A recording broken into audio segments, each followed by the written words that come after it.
வணக்கம் தமிழக மக்களே, நான் உங்கள் தமிழ்நாட்டின் நட்டிப்பு அரக்கன் watermelon star doctor D Divakar பேசுகிறேன். நிறைய பொதுமக்கள் நான் பிக் பாஸ்லேருந்து வெளியில் வந்து சொன்ன ஒரு விஷயம் என்ன அப்படின்னு பார்த்தீங்கன்னா, இவர் வந்து நெகட்டிவிட்டியை உடைச்சு பாசிட்டிவிட்டியாக வந்திருக்காரு அப்படின்னு நிறைய பொதுமக்கள் வந்து என்னை பாராட்டினாங்க. ஆக்சுவலாக நான் சமுதாய வலைதளங்களில் நெகட்டிவாக வரவே கிடையாது. மற்றவங்கள மாதிரி ஆபாசமாக பேசலை, எதுவுமே செய்யலை. என்னுடைய நடிப்பு திறமையின் மூலியமாக தான் சமூக வலைதளங்களில் வந்து இன்றைக்கி பிக் பாஸ் முடிய போயிட்டு வந்திருக்கேன். இதில் எனக்கு கிடைச்ச ஒரு பெரிய வெற்றி, குழந்தைங்களில் இருந்து பெரியவங்க, வயசானவங்க, முதிர்ந்தவங்க எல்லாரும் என்னை வந்து ரசிக்க ஆரம்பிச்சிட்டாங்க. எஸ்பெஷலி குழந்தைங்களை கேட்ச் பண்ணிட்டாங்க. தமிழ் சினிமாவை பொறுத்த வரைக்கும் எப்போ நம்ம குழந்தைங்களை கேட்ச் பண்ணுறோமோ, எப்போ குழந்தைங்களோட ரசிகர்களை அதிகமாக நம்ம வென்று எடுத்துட்டோமோ, அப்போயே வந்து தமிழ் சினிமாவில் டாப் ஹீரோ ஆகப்போகிறோன்னு அர்த்தம். இதில் இன்னொரு எனக்கு என்ன ப்ளஸ் பாயிண்ட்னா, நிறைய வயசானவங்க, முதியவர்கள்லாம் என்னோடய ஆக்டிங்கை பார்த்து பிக் பாஸில் ரொம்ப மகிழ்ச்சியானாங்க. குடும்பம், அதாவது எனக்கு என்ன ஒரு பெரிய விஷயம்னா, காலேஜ் ஸ்டூடெண்ட்ஸு, கேர்ள்ஸு, ஆக்சுவலாக பசங்களை விட பொண்ணுங்க ஃபேன்ஸ் ரொம்ப ஜாஸ்தியாக இருக்காங்க. உண்மையிலேயே எனக்கு ரொம்ப சந்தோஷமாக இருக்குது. இது வந்து பூர்வ ஜென்மத்தில் பண்ண புண்ணியமா அப்படின்னு எனக்கு என்னன்னு தெரியல. ஸோ குழந்தைங்கள்லேருந்து பெரியவங்கலேருந்து காலேஜ் ஸ்டூடெண்ட்ஸ், பசங்க பொண்ணுங்க 2 பேருமே ஃபேன்ஸ் ஜாஸ்தி. குடும்பம், அதாவது வயசானவங்க, வயது முதிர்ந்தவங்க, தாய்மார்கள், ஹோம்லியாக இருக்கிறவங்களாம் நம்மளோட ஆக்டிங்கை பார்த்து ரொம்ப ரசிக்கிறாங்கங்க. அவங்களோட ஸ்பீச் நல்லா இருக்குது, ஆக்டிங் நல்லா இருக்குது. ஆக்சுவலாக எனக்கு ரொம்ப மனசுக்கு ஹாப்பியாக இருக்குது. ஏன்னா நடிப்பு திறமை அப்படின்றத வெளிக்காட்டி நம்ம இந்த லெவல் வந்திருக்கோம். நெகட்டிவாக சொல்கிறவங்க சொல்லிட்டோம் சார், நீங்கள் நல்லா தான் பண்ணுறீங்க அப்படின்னு பிக் பாஸ் மூலிமா ஒரு பெரிய பாசிட்டிவிட்டி வந்து கிரியேட் ஆகிருக்கு. ஓகேங்களா? ஸோ நான் வந்து கலை கற்றுக்கிட்டது வந்து மதுரையில் என்னோடய school, Madurai Saint Mary's higher secondary school, அதாவது தூய மரியன்னை மேல்நிலை பள்ளின்னு சொல்லுவோம். அந்த மேரி தாயை வணங்கி அங்கே வந்து இந்த தொழிலை நான் கற்றுக்கிட்டேன். ஓகேங்களா? நடிப்பு திறமைன்றது ஸ்கூலில் கற்றுக்கிட்டது இன்றைக்கி வந்து பிக் பாஸில் கொண்டு வந்து காட்டி உலகளவில் புகழடைந்து தமிழ் திரையுலகத்துலேயும் கால் பதிச்சிருக்கோம். நிறைய பேருங்க யூடியூப்லேயும் சரி, இன்ஸ்டாகிராம்லேயும் சரி, நம்மளை பற்றி தப்பாக இவர் வந்து திமிரு பிடிச்சவர் அப்படி இப்படின்னு சொல்லிட்டு நம்மளை பற்றி ஃபேக்காக தவறுதலாக நிறைய விஷயங்களை பரப்பி வர்றாங்க.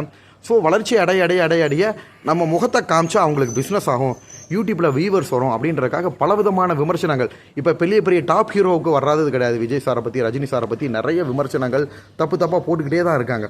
ஸோ அதை மாதிரி வாட்டர்மெலன் ஸ்டாரை பற்றியும் நிறைய எழுதுகிறாங்க. அந்த லெவல் நம்ம வளர்ந்து வந்துட்டோம். ஓகேங்களா? சரி, ஓகே, அது ஒரு பக்கம் இருக்கட்டும். இப்போ நிறைய பொதுமக்கள் என்கிட்ட சொல்கிற விஷயம் என்ன அப்படின்னு பார்த்தீங்கன்னா, குழந்தைங்களெல்லாம் நீங்கள் கவர் பண்ணிட்டீங்க, வயசானவங்களை கவர் பண்ணிட்டீங்க, குடும்பத்தை கவர் பண்ணிட்டீங்க, இனிமேல் நீங்கள் படம் நடித்தா டாப் ஹீரோ தான், உங்களை வந்து தப்பாக வந்து இவர் வேணும்னு பண்ணுறாரு அப்படி இப்படின்னு உங்களை பற்றி தப்பாக சொன்னவங்களுக்காக தக்க பதிலடி கொடுத்துட்டீங்க. உண்மையிலேயே ஒரு இன்னசென்ட்டு. நம்ம தமிழ்நாட்டு மக்கள் வந்து ரசிக்கிறது இன்னசென்சி. ஓகேங்களா? அப்பாவி குணமுடியவங்களை தான் ரசிப்பாங்க. இவர் உண்மையிலேயே வந்து அப்பாவித்தனமாக நடிக்கிறாரா அப்படின்னு நினச்சது பிக் பாஸ் ஹவுஸில் போய் நானாக இருந்தேங்க. இயற்கையாக இருந்தேன். நான் நடிக்கலை, சிம்பத்தி கிரியேட் பண்ணல, அழுகலை. ஓகேங்களா? நான் தேவையில்லாத விஷயங்களை வந்து ஷேர் பண்ணிக்கிற கிடையாது. நான் வந்து போல்டாக இருந்தேன். எல்லோரும் சொன்ன விஷயம் அத்தனை பேர்த்தையும் இவர் ஒரு ஆள் பந்தாடினார். உங்களோட மன வலிமை எங்களுக்கு பிடிச்சிருந்துச்சி. எவ்வளோ பேர் கிண்டல் பண்ணாலும், பாடி ஷேமிங் பண்ணாலும் அதெல்லாம் ஒட்டச்சு நீங்கள் கடைசி முடியே தனித்தன்மையாக இருந்தீங்க.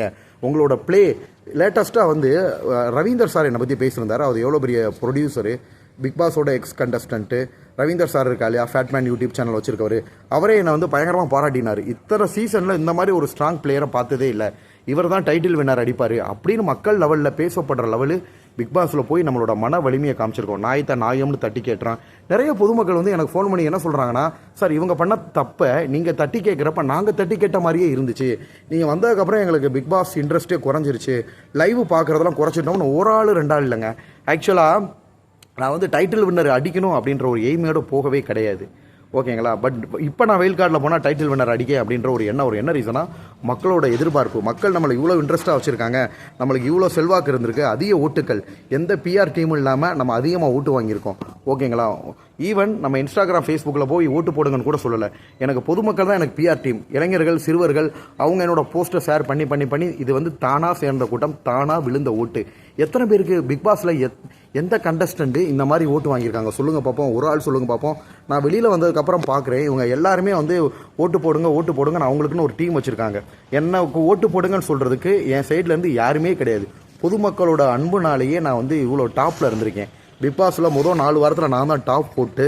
ஓகேங்களா? இதை கேட்குறப்ப ரொம்ப சந்தோஷமாக இருக்குது. எந்த டீமும் இல்லாமல். என்ன ரீசன் அப்படின்னா, இப்போ போன கண்டஸ்டன்ட்லேயே கொஞ்சம் முகம் பிரபல்யமானவர் நான் தான்.